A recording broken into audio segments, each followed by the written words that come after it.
Hello and welcome to Stuff and Things with Chris. I'm your host, Chris. Today I'm going to introduce a new segment called... We're going to start this segment off, Netflix, Nifty or Not Nifty, with The Irishman. A movie directed by Martin Scorsese starring Joe Pesci, Robert De Niro, and Al Pacino. Kind of the triumvirate of mafia movie awesome actor guys. The movie is based on a book called I Heard You Paint Houses by Charles Brandt. Charles Brandt was a former detective, a former prosecutor, and a former defense lawyer. And he had a lot of contact with a guy named Frank the Irishman Sheeran, who was played by Robert De Niro in the movie. Now, Frank Sheeran claimed to be a hitman for the mafia, and one of his largest claims to fame, and the most disputed, is that he was the one who killed Jimmy Hoffa. Now, the book, I Heard You Paint Houses, is very contentious. There have been other books, actually, even written, disputing all the claims that Frank Sheeran puts down in this book. So when Martin Scorsese decided to adapt the book into a movie, he didn't care about what was true and what wasn't. He was interested in the story, and that's what he went with. So The Irishman is not saying that this is what happened. It's not a documentary by any means. It is a fictionalized interpretation of events that might or might not have happened. Okay.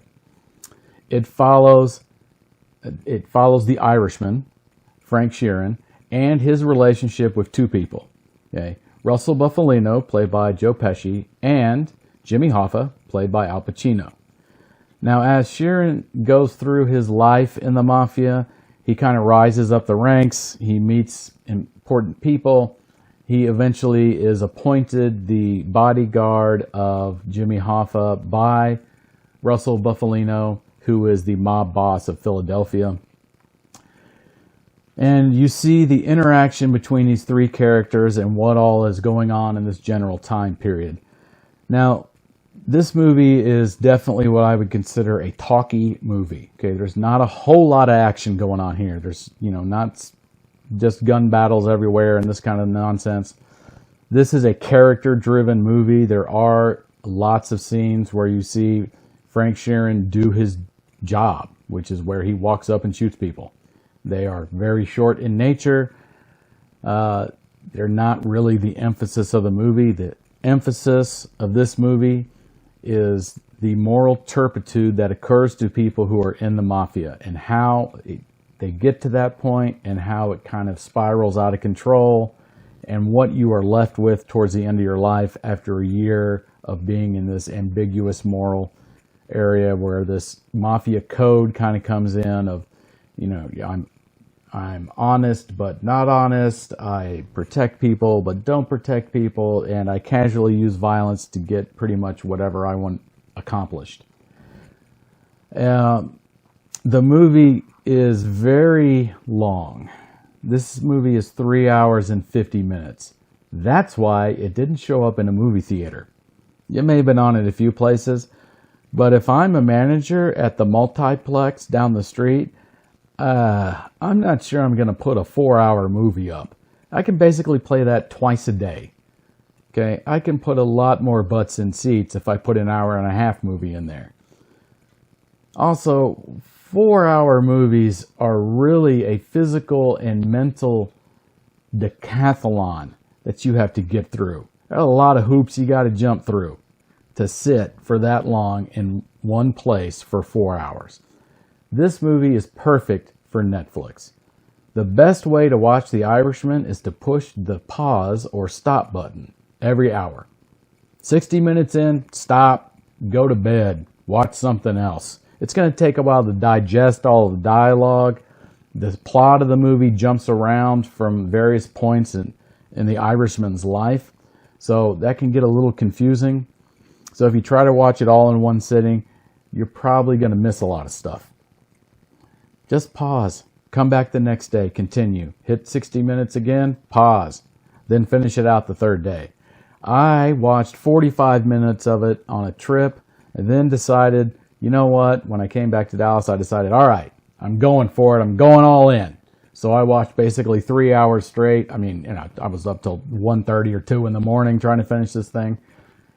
I basically understood everything that was going on. I didn't fall asleep during it or anything like that, but it's work. It's mentally taxing trying to keep up with all the stuff and the emotional baggage that all these guys have. So I highly recommend you chop it up. That's really the only and best way you're going to be able to get everything across, get everything that Martin Scorsese is trying to get across to you. He is concerned with what happens to Frank Sheeran's character throughout this movie. You will notice that all three of these main characters have families, but those families are secondary. Okay? There's the mob family way down here. Okay? It's odd because they say a lot of stuff about how family is very important, but that's not what their actions dictate.